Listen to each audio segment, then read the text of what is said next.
আসসালামু আলাইকুম সবাইকে। টানা 3-4 দিন যাবৎ একটানা বৃষ্টি হচ্ছে। বৃষ্টি থামার কোনো উপায় নাই।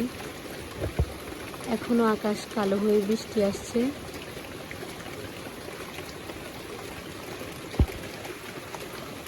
কিছুক্ষণ পর পর আকাশ কালো করে বৃষ্টি নামতেছে।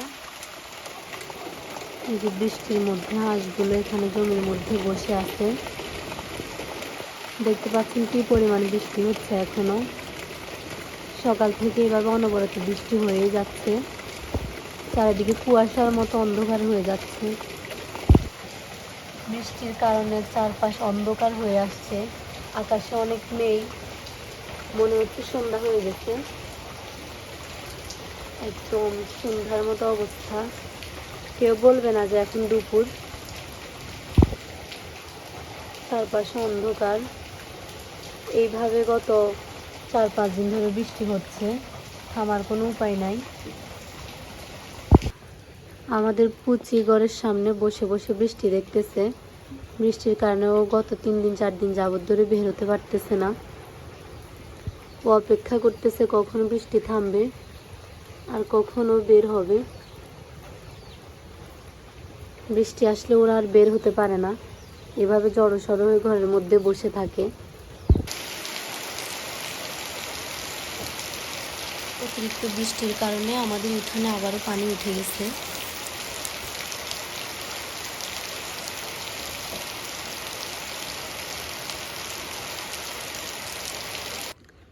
এই যে এখানে পুচির বাচ্চাগুলো কোথায় এসে লুকাইছে।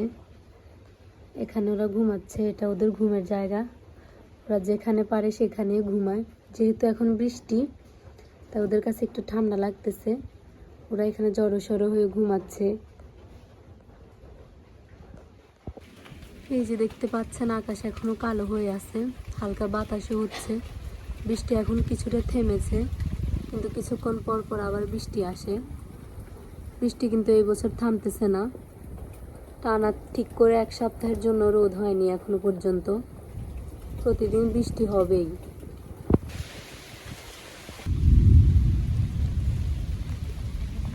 এই যে মেঘ ডাকাডাকি করতেছে, আপনারা শুনতে পাচ্ছেন কিনা জানি না। বৃষ্টিতে গ্রামে থাকার অনেক অসুবিধা।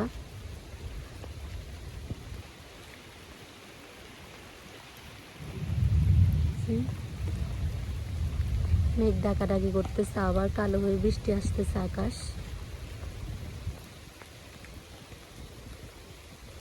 বাতাসও হচ্ছে, মনে হচ্ছে ঝড় উঠবে।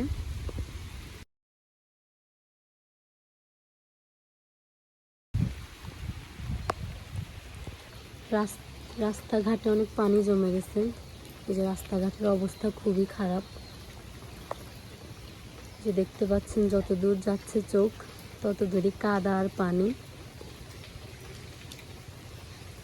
বৃষ্টিতে গ্রামে থাকার অসুবিধাই হচ্ছে একটা, অনেক কাদা জমে।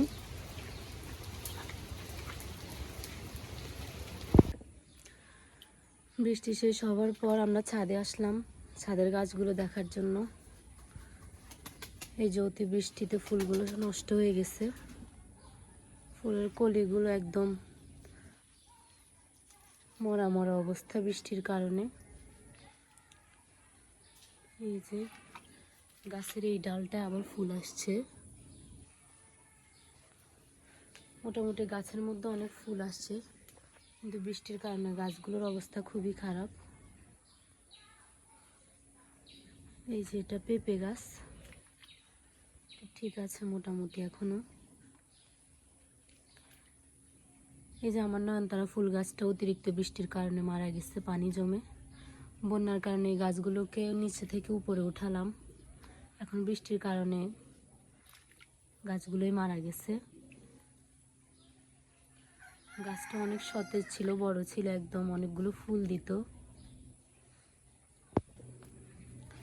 যে বাগান বিলাস গাছটাতে কিন্তু আর ফুল আসতেছে না, অতিরিক্ত বৃষ্টির কারণে নাকি অন্য কিছু সেটাই বুঝতে পারছি না। ফুল গাছগুলো সব মারা যাচ্ছে।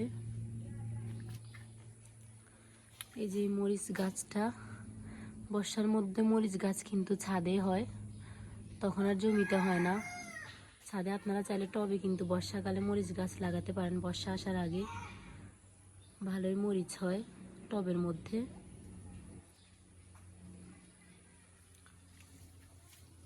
এই যে আমার অ্যালোভেরা গাছটা, বৃষ্টির কারণে এটার কিন্তু অনেক উপকার হয়েছে। ডালপালা মোটামুটি বড় হচ্ছে, মোটাও হচ্ছে।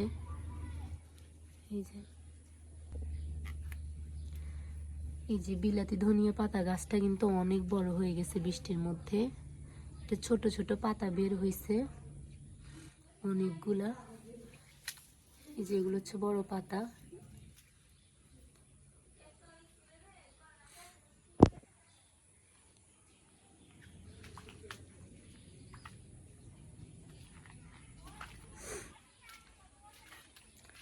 এই যে এটা আমাদের আরো একটা নয়নতারা ফুল গাছ। বৃষ্টির কারণে এই গাছটার অবস্থা খারাপ।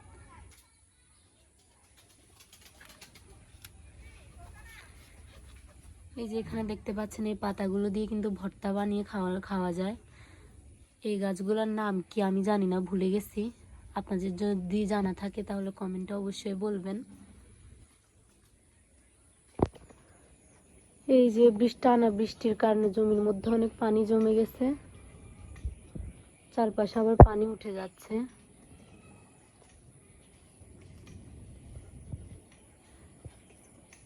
এই যে পানি অনেক বেড়ে গেছে, রাস্তা অনেক কাদা।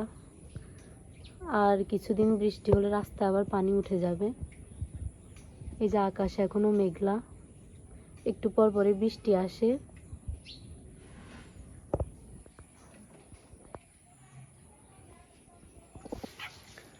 এই যে বৃষ্টির মধ্যে ছাদ বাগানের সর্বশেষ এই অবস্থা। এভাবে টানা বৃষ্টি হতে লাগলে সব গাছ কিন্তু মারা যাবে।